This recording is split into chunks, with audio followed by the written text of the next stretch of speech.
इतिहासात काही क्षण असे असतात जे काळाच्या प्रवाहात अजरामर होतात. 1674 साली घडलेला एक असा क्षण जेव्हा संपूर्ण हिंदुस्थानाने पहिल्यांदा बघितलं स्वराज्याचं सिंहासन आणि त्यावर विराजमान झाले खऱ्या अर्थाने जनतेचे राजे म्हणजे छत्रपती शिवाजी महाराज. हा केवळ एक राज्याभिषेक नव्हता, हा होता दशकांपासून चाललेल्या संघर्षाचा विजय. हा होता स्वातंत्र्याच्या स्वप्नांचं साकारलेलं रूप. चला तर मग आज पुन्हा एकदा डोकावूया इतिहासाच्या पानांत. दिनांक 6 जून 1674. रायगड किल्ला. हजारो मावळ्यांची गर्दी, ढोल ताशांचा गजर आणि शंखध्वनीचा निनाद या पवित्र दिवशी घडला मराठी इतिहासातील सगळ्यात तेजस्वी आणि गौरवशाली क्षण म्हणजे छत्रपती शिवाजी महाराजांचा स्वराज्याभिषेक सोहळा. छत्रपती शिवाजी महाराजांनी जन्मापासूनच स्वराज्याचा निर्धार केला होता. मुघलांच्या, आदिलशाहीच्या आणि निजामशाहीच्या जुलमाविरुद्ध लढत त्यांनी स्वतंत्र हिंदवी स्वराज्य उभं केलं. पण तेव्हाच्या समाजरचनेत कोणत्याही राजाला राजा म्हणून मान्यता मिळवण्यासाठी राज्याभिषेक आवश्यक मानला जात असे.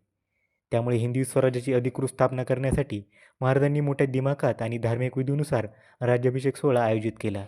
या भव्य सोहळ्याचं आयोजन रायगड किल्ल्यावर करण्यात आलं होतं. संपूर्ण किल्ला फुलांनी आणि पताका लावून सजवण्यात आला होता. हजारो लोक दूरदूरवरून हजेरी लावण्यासाठी आले होते. काही धर्मगुरू, काही पंडित, काही सेनापती आणि काही सामान्य जनता. सगळ्यांच्या नजरा एका ऐतिहासिक क्षणाकडे लागलेल्या होत्या. या राज्याभिषेक विधीसाठी खास वाराणसीहून गागाभट्ट हे सुप्रसिद्ध ब्राह्मण पंडित बोलवण्यात आले होते. गागाभट्टांनी वैदिक विधीनुसार संपूर्ण राज्याभिषेक सोहळा पार पाडला. छत्रपती शिवाजी महाराजांना सर्वप्रथम गंगाजळाचे स्नान घालण्यात आले. त्यानंतर रेशमी वस्त्र, सोन्याचा मुकुट, अंगावर पुष्कळ रत्नजडित दागिने आणि हातात राजदंड देण्यात आला. त्यानंतर छत्रपती शिवाजी महाराजांना सुवर्ण सिंहासनावर बसवले गेले आणि मंत्रोच्चारांमध्ये छत्रपती शिवाजी महाराजांचा राज्याभिषेक करण्यात आला. त्या दिवशी ते झाले छत्रपती शिवाजी महाराज. एक राजा नव्हे तर एक विचार, एक चळवळ, एक स्वाभिमानी हिंदवी स्वराज्याचा प्रतीक. या सोहळ्याला उपस्थित होते जिजाऊ माँसाहेब, महाराजांचे पुत्र संभाजी महाराज आणि राजाराम महाराज, देशविदेशातील अनेक राजे महाराजे, संत महंत आणि हजारो लोक.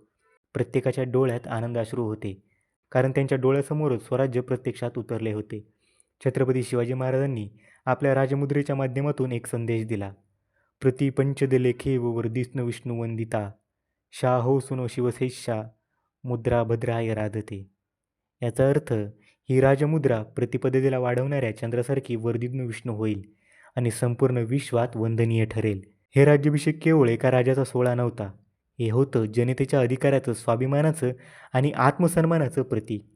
जेव्हा एक राजा फक्त सिंहासनावर बसला नाही, तर लाखोंच्या मनात घर करून गेला. छत्रपती शिवाजी महाराज, हिंदवी स्वराज्याचे संस्थापक.